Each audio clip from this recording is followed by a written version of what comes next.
So I'll start with this. A couple of years ago, an event planner called me because I was going to do a speaking event. And she called and she said, I'm really struggling with how to write about you on the little flyer. And I thought, well, what's the struggle? And she said, well, I saw you speak, and I'm going to call you a researcher, I think, but I'm afraid if I call you a researcher, no one will come because they'll think you're boring and irrelevant. And I was like, okay. And she said, but the thing I liked about your talk is, you're a storyteller, so I think what I'll do is just call you a storyteller. And of course, the academic, insecure part of me was like, you're going to call me a what? And she said, I'm going to call you a storyteller. And I was like, oh, why not Magic Pixie? I was like,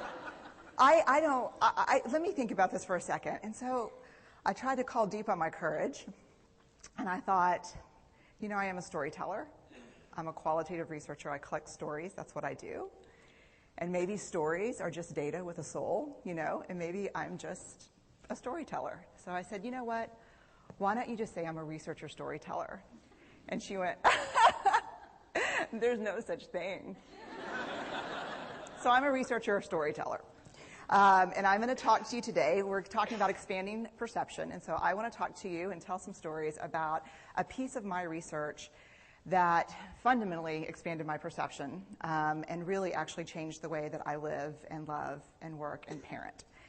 And this is where my story starts.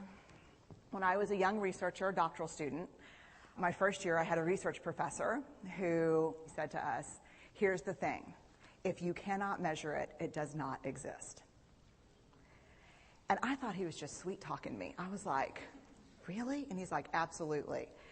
So you have to understand that I have a bachelor's in social work, a master's in social work, and I was getting my PhD in social work. So my entire academic career was surrounded by people who kind of believed in the life's messy, love it, and I'm more the life's messy, clean it up, organize it, and put it into a bento box.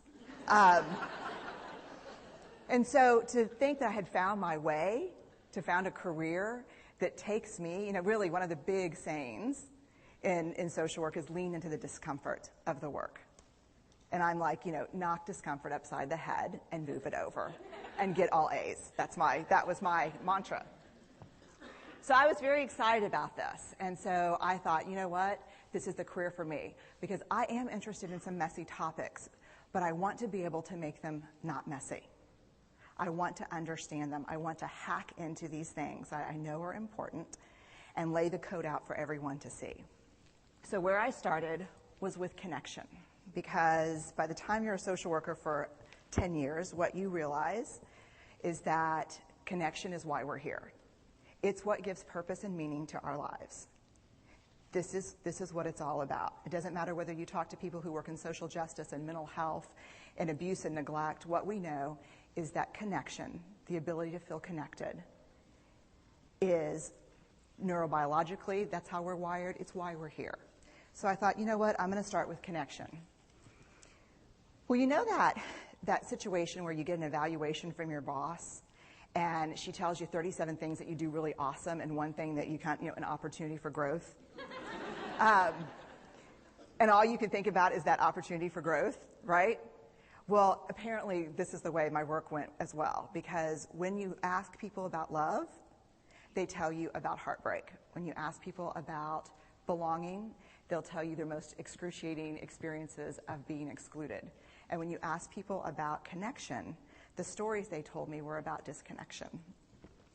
So very quickly, really about 6 weeks into this research, I ran into this unnamed thing that absolutely unraveled connection in a way that I didn't understand or had never seen. And so I pulled back out of the research and thought, I need to figure out what this is. And it turned out to be shame. And shame is really easily understood as the fear of disconnection. Is there something about me that if other people know it or see it, that I won't be worthy of connection? The things I can tell you about it, it's universal. We all have it. The only people who don't experience shame have no capacity for human empathy or connection. No one wants to talk about it, and the less you talk about it, the more you have it. What underpinned this shame, this I'm not good enough, which we all know that feeling. I'm not blank enough. I'm not thin enough, rich enough, beautiful enough, smart enough, promoted enough. The thing that underpinned this was excruciating vulnerability. This idea of, in order for connection to happen, we have to allow ourselves to be seen, really seen. And you know how I feel about vulnerability. I hate vulnerability. And so I thought, this is my chance to beat it back with my measuring stick. I'm going in. I'm going to figure this stuff out. I'm going to spend a year. I'm going to totally deconstruct shame. I'm going to understand how vulnerability works. And I'm going to outsmart it. So I was ready. And I was really excited. As you know, it's not going to turn out well. You know this. So I could tell you a lot about shame, but I'd have to borrow everyone else's time. But here's what I can tell you that it boils down to. And this may be one of the most important things that I've ever learned in the decade of doing this research. My 1 year has turned into 6 years, thousands of stories, hundreds of long interviews, focus groups. At one point, people were sending me journal pages and sending me their stories, thousands of pieces of data. And 6 years. And I kind of got a handle on it. I kind of understood this is what shame is, this is how it works. I wrote a book, I published a theory, but something was not okay. And what it was is that if I roughly took the people I interviewed and divided them into people who really have a sense of worthiness, that's what this comes down to, a sense of worthiness. They have a strong sense of love and belonging. And folks who struggle for it, and folks who are always wondering if they're good enough. There was only one variable that separated the people who have a strong sense of love and belonging and the people who really struggle for it, and that was the people who have a strong sense of love and belonging believe they're worthy of love and belonging. That's it. They believe they're worthy. And to me, the hard part of the one thing that keeps us out of connection is our fear that we're not worthy of connection, was something that personally and professionally I felt like I needed to understand better. So what I did is I took all of the interviews where I saw worthiness, where I saw people living that way, and just looked at those. What do these people have in common? And I have a slight office supply addiction, but that's another talk. So I had a manila notebook, a manila folder, and I had a Sharpie. And I was like, what am I going to call this research? And the first words that came to my mind were wholehearted. These are kind of wholehearted people living from this deep sense of worthiness. So I wrote at the top of the manila folder. And I started looking at the data. In fact, I did it first in this in a 4-day, very intensive data analysis where I went back, pulled these interviews, pulled the stories, pulled the incidents. What's the theme? What's the pattern? My husband left town with the kids because I always go into this kind of Jackson Pollock crazy thing where I'm just like writing and going and kind of just in my researcher mode. And so here's what I found. What they had in common was a sense of courage. And I want to separate courage and bravery for you for a minute. Courage, the original definition of courage, when it first came into the English language, it's from the Latin word cur, meaning heart. And the original definition was to tell the story of who you are with your whole heart. And so these folks had, very simply, the courage to be imperfect. They had the compassion to be kind to themselves first and then to others, because as it turns out, we can't practice compassion with other people if we can't treat ourselves kindly. And the last was they had connection, and this was the hard part, as a result of authenticity. They were willing to let go of who they thought they should be in order to be who they were, which is, you have to absolutely do that for connection. The other thing that they had in common was this. They fully embraced vulnerability. They believed that what made them vulnerable made them beautiful. They didn't talk about vulnerability being comfortable. nor did they really talk about it being excruciating, as I had heard earlier in the shame interviewing. They just talked about it being necessary. They talked about the willingness to say, I love you first. The willingness to do something where there are no guarantees. The willingness to breathe through waiting for the doctor to call after your mammogram. The willing to invest in a relationship that may or may not work out. They thought this was fundamental. I personally thought it was betrayal. I could not believe I had pledged allegiance to research, where our job, the definition of research is to control and predict, to study phenomenon for the explicit reason to control and predict. And now my mission to control and predict had turned up the answer that the way to live is with vulnerability and to stop controlling and predicting. This led to a little breakdown, which actually looked more like this. And it did. It led to I call it a breakdown. My therapist calls it a spiritual awakening.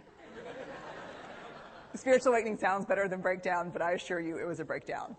And I had to put my data away and go find a therapist. Let me tell you something. You know who you are when you call your friends and say, I think I need to see somebody. Do you have any recommendations? Because about 5 of my friends are like, woo, I wouldn't want to be your therapist. And I was like, what does that mean? And they're like, I'm just saying, don't bring your measuring stick. I was like, okay. So I found a therapist. My first meeting with her, Diana, I brought in my list of the way the wholehearted live. And I sat down, and she said, how are you? And I said, I'm great, I'm okay. And she said, what's going on? And I said, and this is a therapist who sees therapists, because we have to go to those because their BS meters are good. And so I said, here's the thing, I'm struggling. And she said, what's the struggle? And I said, well, I have a vulnerability issue, and I know that vulnerability is kind of the core of shame and fear and our struggle for worthiness, but it appears that it's also the birthplace of joy, of creativity, of belonging, of love, and I think I have a problem, and I need some help. And I said, but here's the thing, no family stuff, no childhood shit, I just need some strategies.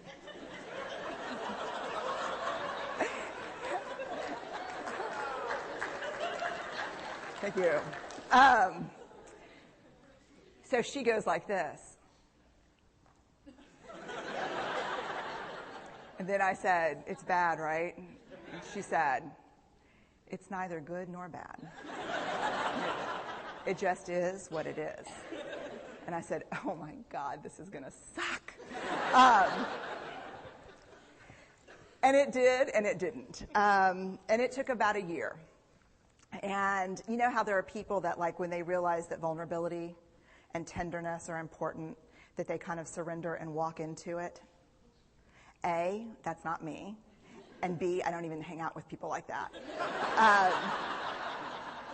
For me, it was a year-long street fight.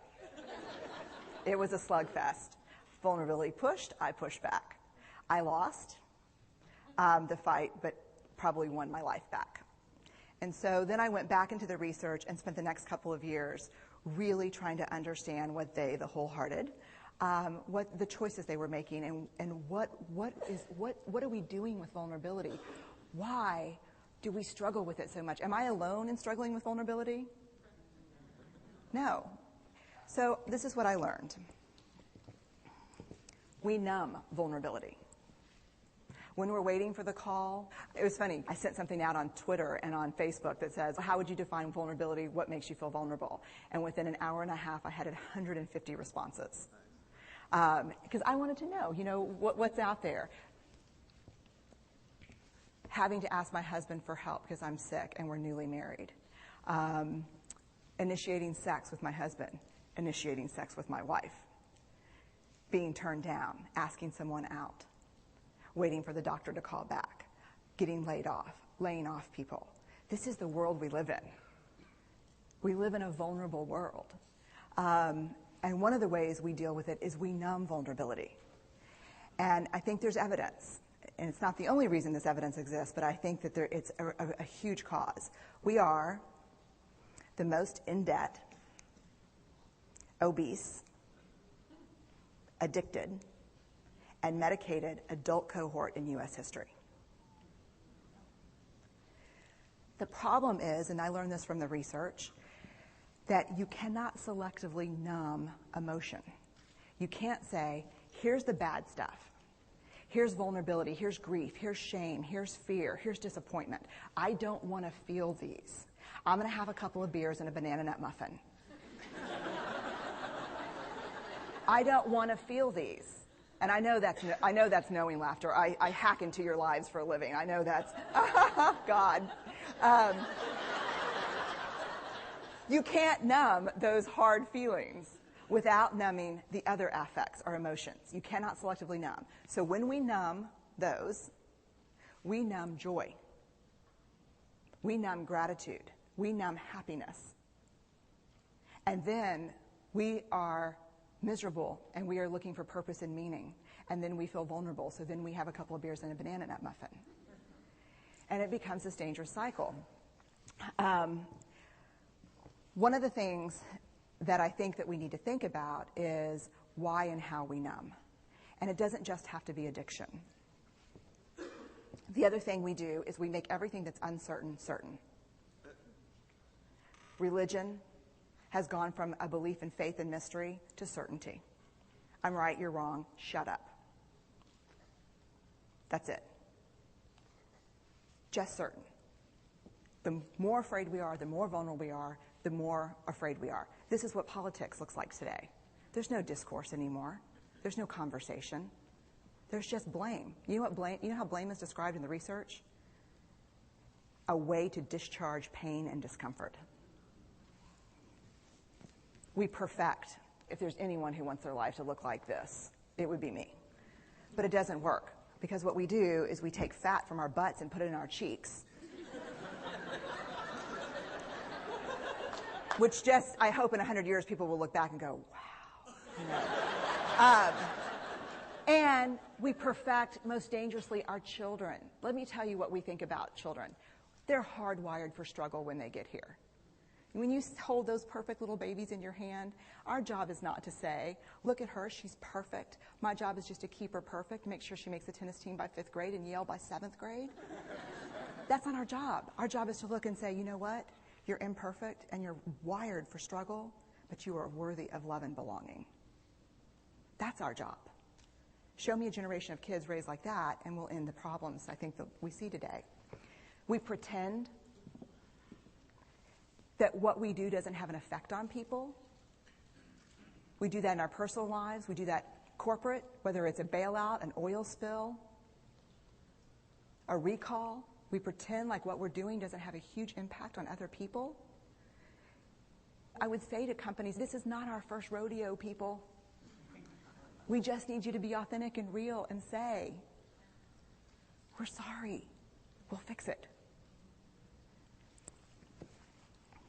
But there's another way, and I'll leave you with this. This is what I have found. To let ourselves be seen, deeply seen, vulnerably seen. To love with our whole hearts, even though there's no guarantee. And that's really hard, and I can tell you as a parent, that's excruciatingly difficult. To practice gratitude and joy in those moments of kind of terror when we're wondering, can I love you this much? Can I believe in this as passionately? Can I be this fierce about this? Just to be able to stop and instead of catastrophizing what might happen, to say, I'm just so grateful. Because to feel this vulnerable means I'm alive. And the last, which I think is probably the most important, is to believe that we're enough. Because when we work from a place, I believe, that says, I'm enough, then we stop screaming and start listening. We're kinder and gentler to the people around us, and we're kinder and gentler to ourselves. That's all I have. Vulnerabilidad, en su parte sana, es ser completamente auténtico, poder expresarme y compartir mi mundo interno con otros en un mar de incertidumbre. Ahora, la parte insana que ahí fíjate, se mueve la conversación de no va a ser suficiente, es un poco lo que decía Rosy acá. Sí, comparto mi forma de pensar y de ser, y la gente se va a aprovechar de eso. O sea, quien yo soy puede estar en peligro, ¿no? Entonces, el perfeccionismo surge de un sentimiento de desvalorización, chicos. Es decir, yo no me siento lo suficientemente valioso y por eso tengo que hacer más y mejor. Ya vimos que hay dos formas, que hay una parte en la que el perfeccionismo sano es, ok, lo hago mejor y me siento bien. O sea, me siento poca madre conmigo, como cuando lavé mi sala blanca, ¿no?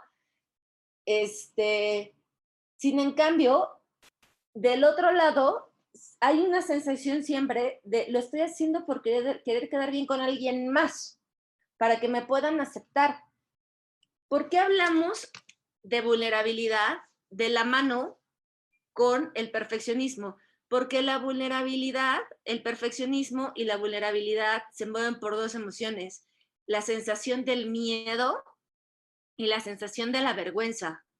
Entonces, primero vamos a ver vulnerabilidad y después vamos a ver vergüenza. ¿Vamos bien?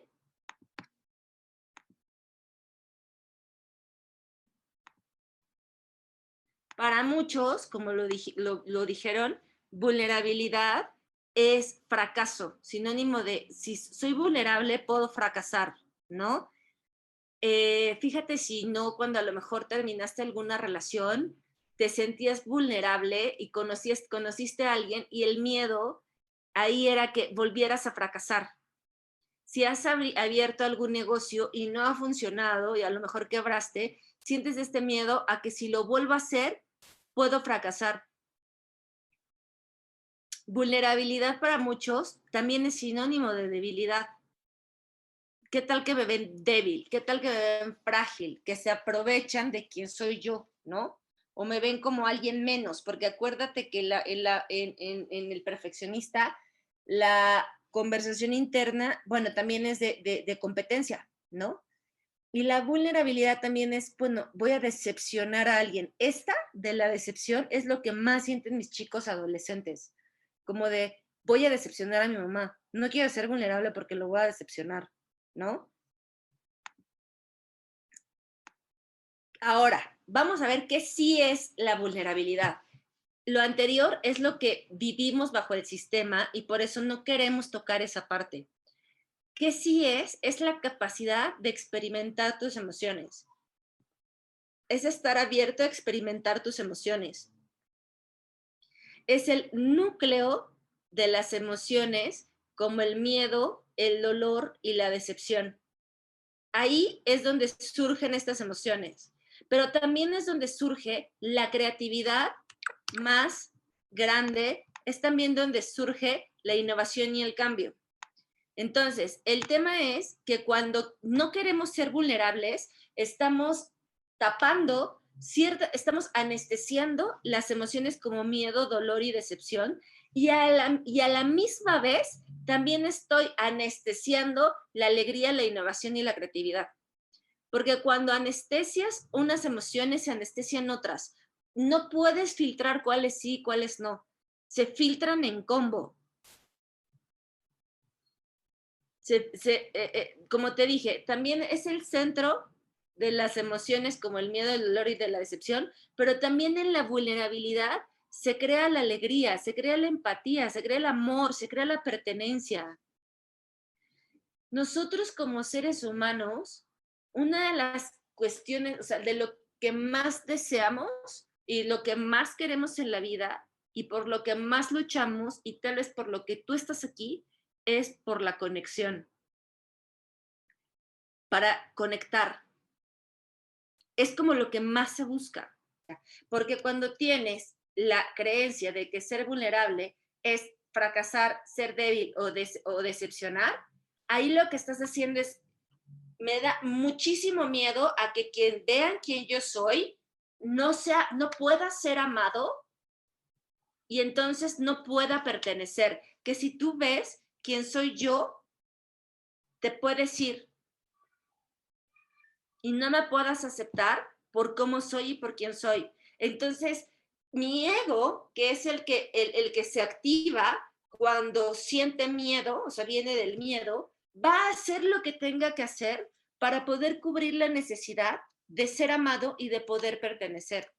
Y hay quien va a estar dispuesto a desdibujarse, es decir, a dejar de ser quien es, con tal de poder ser amado y aceptado.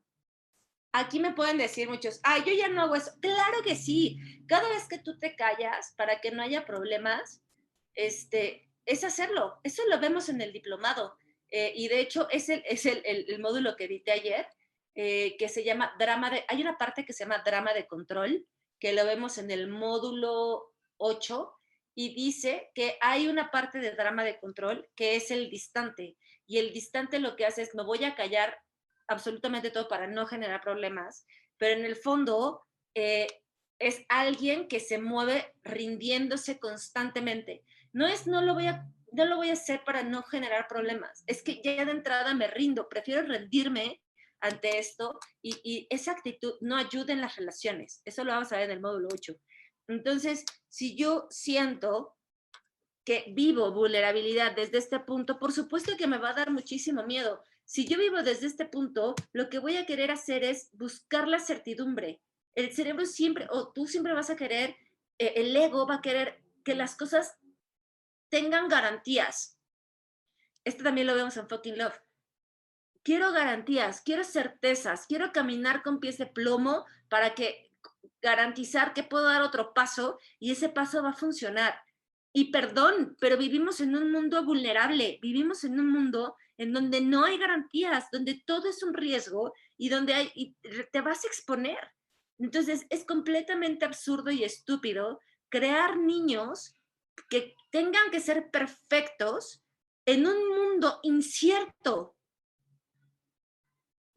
O sea, está cañón la conversación interna que le metemos. Porque lo que le decimos al mundo, a tu pareja, a tus empleados, es, tú requieres ser perfecto y eso significa que requiere haber una ausencia de errores y una ausencia de defectos. Incluso cómo se siente que no puedas equivocarte. Se detona en ti un miedo cañón de puta, la vuelvo a cagar, se va a ir. Y entonces tengo mamás, las conversaciones internas de los mamás adolescentes es, pero si yo lo estoy haciendo todo bien, ¿por qué no está funcionando? Es que su comportamiento me hace sentir una mala madre. Bueno, es que tu hijo no está para hacerte sentir una buena madre. No es su función. He tenido esta conversación con muchísimos papás, te lo juro.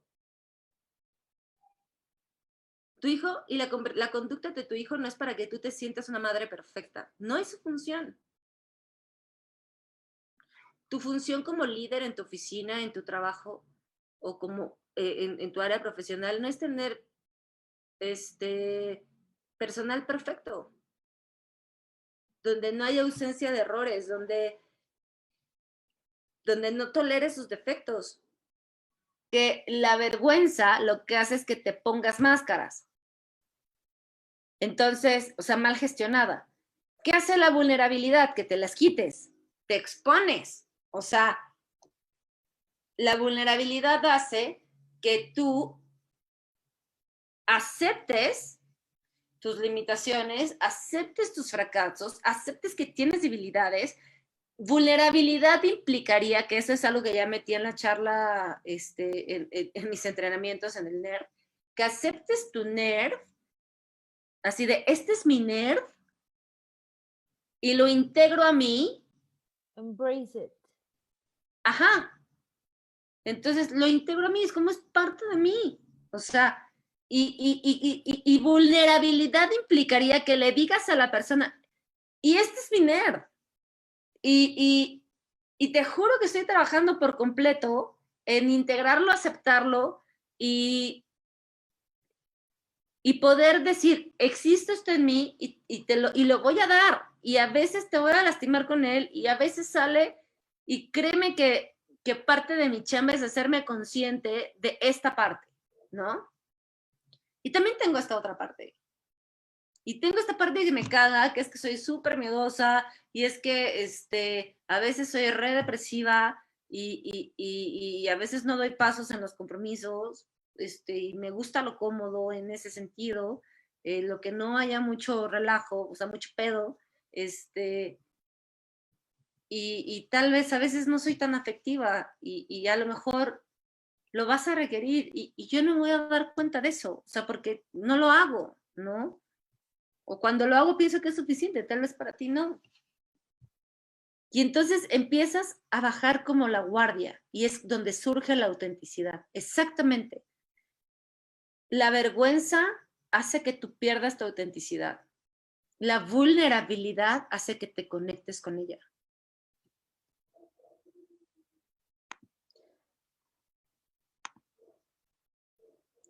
Justo lo que decíamos, que no es vulnerabilidad, vulnerabilidad no es fracaso, vulnerabilidad no es debilidad, vulnerabilidad no es sentirte decepcionado, no es algo que lo opuesto al éxito, ¿no?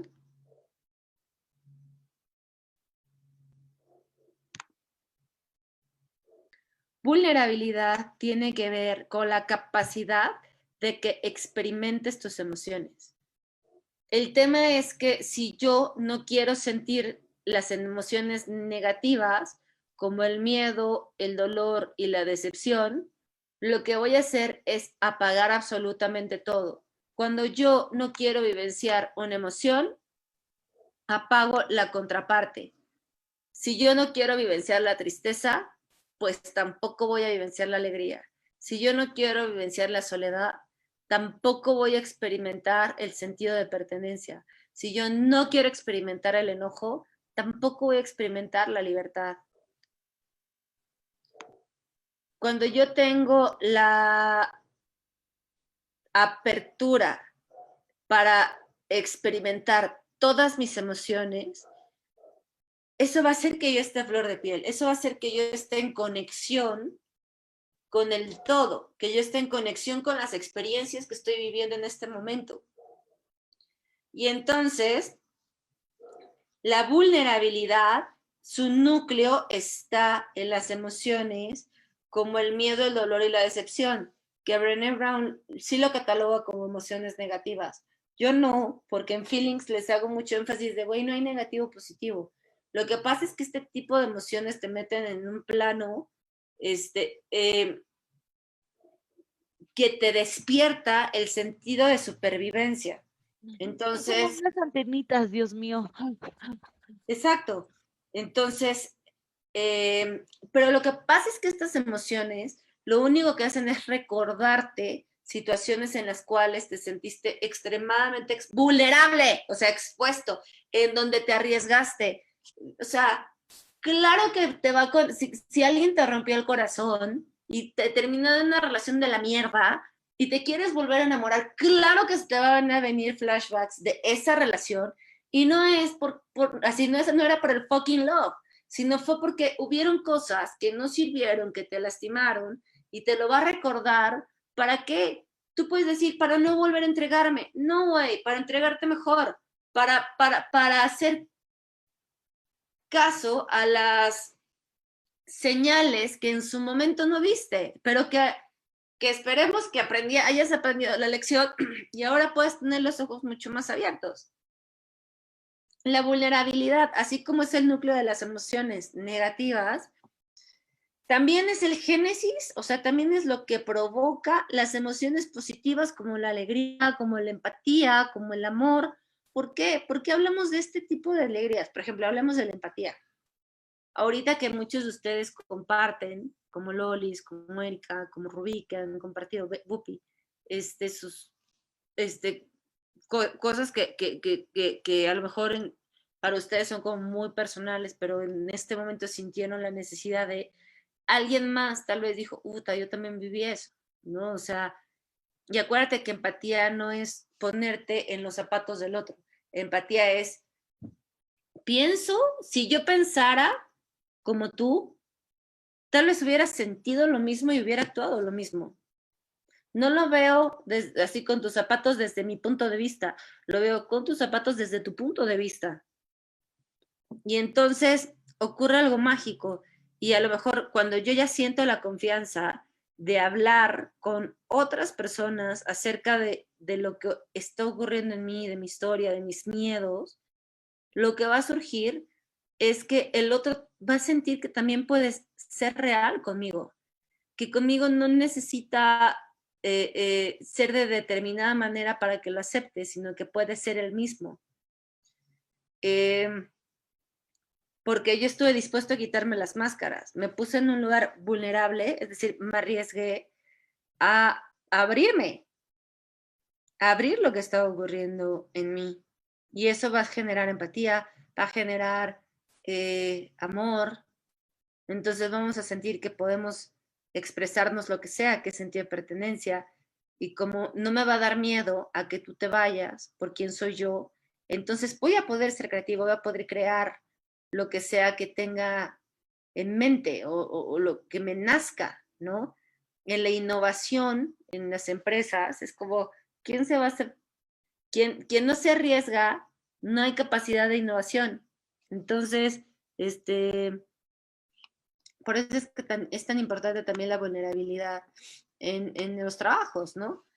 Y la vulnerabilidad está completamente ligada a la incertidumbre, a, que era lo que decía Lolis, ¿no? Como pues a mí me da miedo no saber, sentirme vulnerable es que no saber qué va a pasar. Exactamente. Saber que no hay garantías, o sea, que hay riesgos, que tal vez lo que estoy haciendo va a ser que me exponga emocionalmente hablando y que no necesariamente tenga el resultado que me encantaría ver, que estoy viendo en mi cabeza y que no sirve. Justamente subí a mi estado de WhatsApp para los que me siguen en mi WhatsApp, que dice: compartir secretos y sentimientos es un camino para profundizar una relación, pero requiere de un vínculo antes de confianza. Ambas personas, quien confiesa sus secretos y el destinatario de esa confesión, deben estar listos para ese momento de la apertura. Si la persona con la que compartes tus confidencias no está lista para recibirlas, lograrás el efecto contrario a lo que te propones. En lugar de acercarse a ti, se va a alejar porque no se sentirá lo suficientemente fuerte para soportar el peso de tus inseguridades y de tus secretos. ¿A qué me refiero con esto? A veces, a lo mejor, has abierto tu corazón y has entregado todo de ti y el otro se ha ido. Tú piensas que tal vez fue porque te viste débil y en realidad a lo mejor tenía que ver con que la persona no estaba lista para ese nivel de intimidad. Y qué bueno que se fue, porque en ese momento tal vez tú sí lo estabas, pero tal vez como tú interpretaste el cuento que te contaste, como dice Brené, el cuento que te contaste fue que dijiste que no te quiso por lo que revelaste, que tal vez fue demasiado rápido. Y la realidad es que no hay garantías. O sea, cuando eres vulnerable y te tomas los riesgos y te avientas,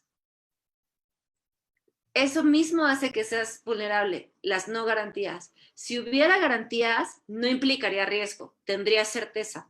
El riesgo implica que no haya garantías. Por eso eres valiente cuando lo haces. Porque la valentía surge cuando no hay garantías y te avientas. Cuando te avientas al vacío.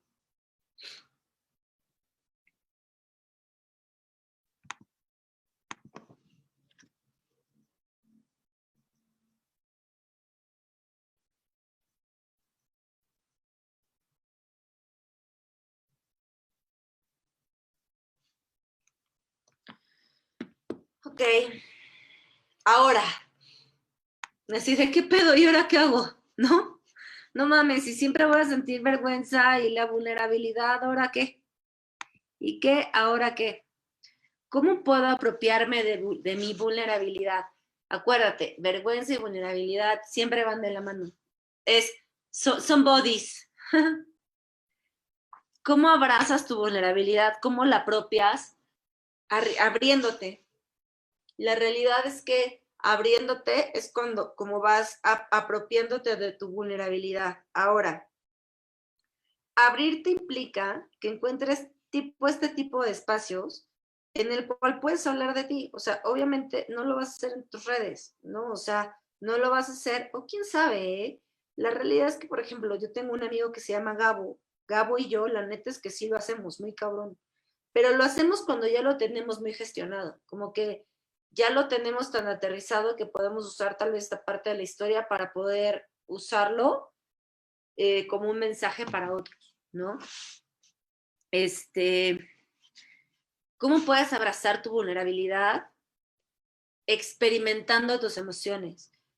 O sea, ahorita vamos a hablar un poquito más adelante que parte de la vergüenza es que para no sentir vergüenza lo que haces es adormecerte.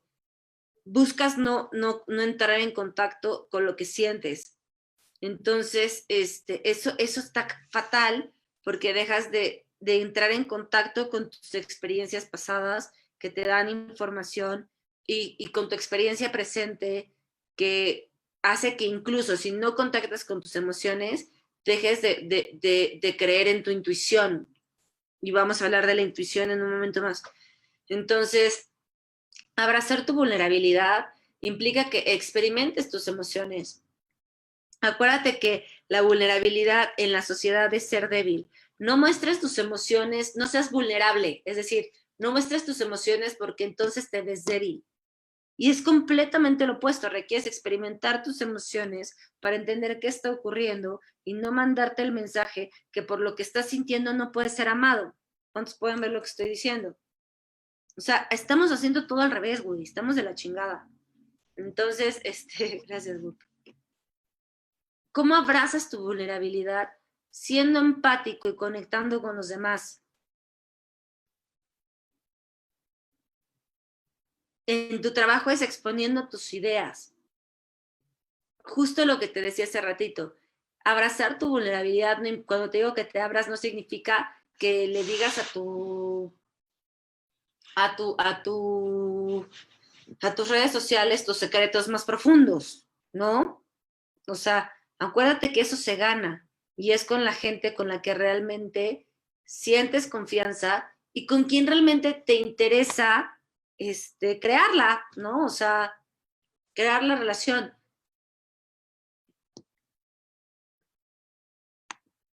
Me encanta, por ejemplo, hay algunas actrices y hay algunas personas en la tele que ya están, por ejemplo, una Demi Lovato, hay una chava en Azteca que se llama, ¿cómo se llama? Que es gordita. ¿Cómo se llama? Alejandra. No, güey, que salió, es que nadie va a entender lo que digo porque yo solo veo esa mierda de programas, eso me da vergüenza en este momento. Hay un programa que se llamaba Este es mi estilo y es una chava que salió, está hecho en un reality. Espera, por aquí la tengo. ¿No era Curviselma? Ándale. Güey. Yo también lo vi. Ay, ya, no te rías. Qué vergüenza. Qué bueno que no soy la única que me hizo basura, pero me gusta. Bueno, la Curviselma me encanta porque en su Instagram lo que hace es, o sea, mostrar sus estrías, muestra su lonjita, y para eso cualquiera sería, no mames, no lo hagas, güey, no exhibas tu cuerpo, no. pero para ella lo tiene ya tan bien gestionado, dice Lolis, lo vi alguna vez. Por acá Lolis también decía, aprendí hace tiempo a abrazar mi ser, mi sombra, mi luz, mi vulnerabilidad. Exacto. Como ya lo tiene bien gestionado en ella, ahora ya lo puede usar como para poder empoderar a alguien más a que eso no está mal. O sea, que es algo que puede ocurrir, ¿no? Como te dije, la vergüenza adquiere poder con el silencio. Entonces, yo siempre les digo, mira, lo que sea que te esté diciendo, mejor te estés viviendo dentro de ti, que te esté comiendo por dentro, aunque para traerlo consciente requieres empezar a hablarlo, que es lo que les dije ahorita. Pero todos tenemos vergüenza de algo, aunque digas, ya lo integré en mí, no es cierto. O sea, es parte de nosotros. ¿Cómo nos controla la vergüenza? ¿Cómo estamos controlados a través de ello cuando guardamos un secreto, cuando no lo queremos decir, porque nos morimos de pena, de miedo, o cuando sentimos juicio? Justamente este fin de semana me acordé cómo a los 15, 16 años yo tuve anorexia y bulimia, y en gran parte fue porque estaba muy metida en lo personal había muchos pedos en mi casa. En lo externo, estaba muy metida en la onda de la actuación y cada vez que estaba en pantalla, por más flaca que estuviera, me veía súper gorda. Entonces había un juicio social del canon de belleza de ser ultra delgada, ¿no? Y estaba ocurriendo algo en silencio, ¿no? Lo que yo estaba viviendo internamente que no estaba gestionando. Entonces yo justamente le estaba contando a mi novia así de, güey, decía, todo el tiempo sentía que quien yo era estaba mal, o sea, todo el tiempo, ¿no? Y cuando empiezas a hablar de eso, el monstruo que se veía así de enorme empieza a hacerse cada vez más chiquito, porque empiezas, al tú exponerte y bajar las barreras, ponerte en auténtico, estás mandando el mensaje, esto soy yo, güey, ¿no? O sea, y ya no quiero ser esto que no soy, que siente que no pertenece, ¿no? Entonces, para que la vergüenza exista, requieres estar con un secreto o miedo al juicio y tener la necesidad de callarlo. ¿Quieres ser libre de tu vergüenza? Háblalo. Ahora sí que háblalo con quien más confianza le tengas. ¿Cuáles son los escudos que ocultan nuestras vulnerabilidades? O sea, como las máscaras, ¿no? Esas son las máscaras. 1, el presentimiento. 2, el adormecimiento. 3, el perfeccionismo. El presentimiento tiene que ver con justo lo que decía Brené. Estoy viviendo algo súper feliz y entonces viene esta idea de, puta, pero ¿qué va a pasar si? ¿No? El presentimiento es, estoy vivenciando algo con tanta alegría, pero tengo que estar pensando en lo que va a ocurrir después y me la tengo que cagar por lo que pudiera pasar. O sea, la desdicha que pudiera pasar, que es justo lo que decía Brené, ¿no? Y estoy viendo que mi hijo está viviendo cosas increíbles y entonces va y se sube al coche y automáticamente pienso, puta, no se vaya a matar en un choque. ¿No? Adormecimiento tiene que ver con no querer sentir, como no va a sentir, ¿no? O sea, no quiero sentir las emociones negativas, porque me ponen mal, ¿no? O sea, no. Y lo que no ven es que esas emociones, lo único que son recordatorios que requieres tener. Ajá. Y otro escudo para ocultar tu vulnerabilidad es el perfeccionismo. ¿Cómo te despojas de estos escudos? Una es practicando la gratitud. La gratitud tiene que ver con aceptar lo que sí existe, con ver esas pequeñas cosas que son valiosas. Yo sé que lo que quieres es lo grande. Yo sé que lo que quieres... Ah, exacto, mi Lolis. No querer verlo para no sentir. Exacto. Entonces, si no siento, no lo veo y me adormezco. Me anestesio, ¿no? Que es otra palabra. ¿Cómo practico la gratitud? Para estar agradecido, requieres estar en momento presente.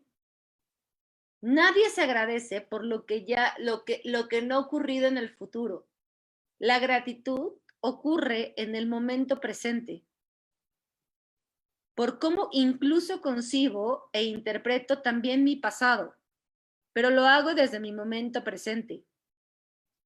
Agradezco aquello que existe. Incluso la gratitud mucho más formada es cuando le encuentro el valor a las pequeñas cosas, a las cosas de rutina. Entonces,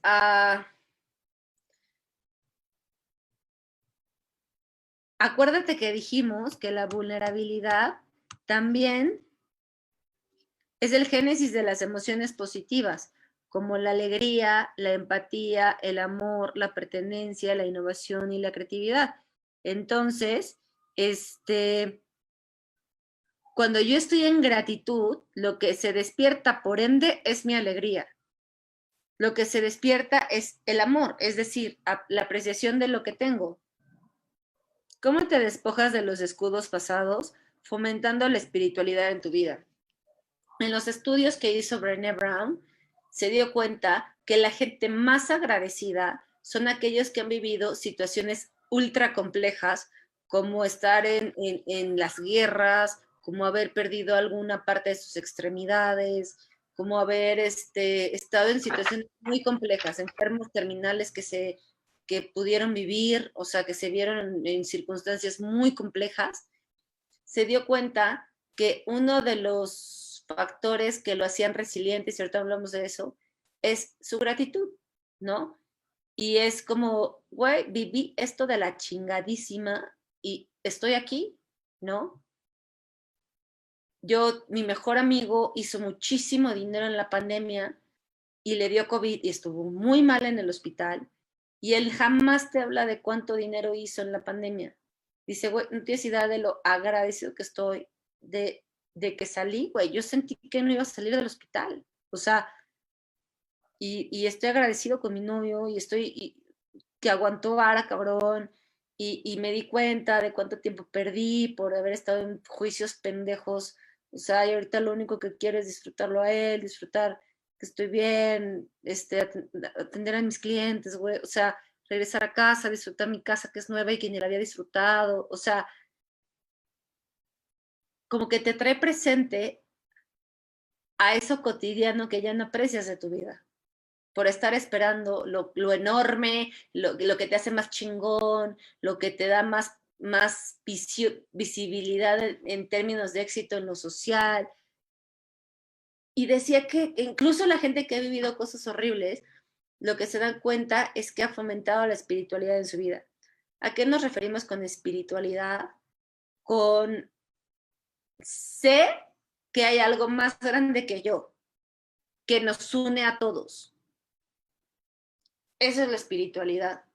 Entonces, la otra manera de despojarte de los escudos de la vulnerabilidad es apreciando la belleza y la naturalidad de lo imperfecto. Si ya vi que lo que busco a toda medida es ser perfecto, porque ser perfecto hace que pertenezca. Ser perfecto hace que tú digas que lo que estoy haciendo está bien. Ser perfecto hace que yo sienta que valgo por lo que hago. Ser perfecto hace que yo me meta en competencia y tenga que ser a huevo el mejor, porque si yo soy el mejor, entonces me puedes querer más. Y cuando me meto en mi perfección, no me hago cargo de mis debilidades. No quiero verlo porque eso está mal. Y para quitarnos de esos escudos, Lo que requerimos hacer es decir, güey, esto que no tengo también está bien. No tengo por qué tenerlo. O sea, está bien para mí, ¿no? Te presento de frente y en seco la realidad. Apreciar la belleza y la naturalidad de lo imperfecto. En mis imperfecciones también me estoy conociendo. En lo que no sé hacer y en lo que no domino de mí, también me gusta estar. Requiero ser imperfecta para tomarme riesgos. Requiero ser imperfecta y no tenerlo todo manejado para. O sea, sí, pues sí, para entrar a mi vulnerabilidad. Güey, ¿cómo quiero que el otro acepte lo que soy si yo estoy luchando conmigo, creyendo que hay partes de mí que no deberían de ser así? O sea, siento que es como el diagnóstico que no quieres aceptar del doctor y entonces obviamente si no lo aceptas, pues no te puedes hacer la quimioterapia, ¿sabes? Entonces, pues ¿cómo vas a ayudarte? Pues si no dices, claro, o sea, tengo este diagnóstico, pues voy a seguir las indicaciones que me den para ya no estar tan así. lo que pasa es que el aceptar la naturalidad de lo imperfecto tiene que ver con con tu empatía.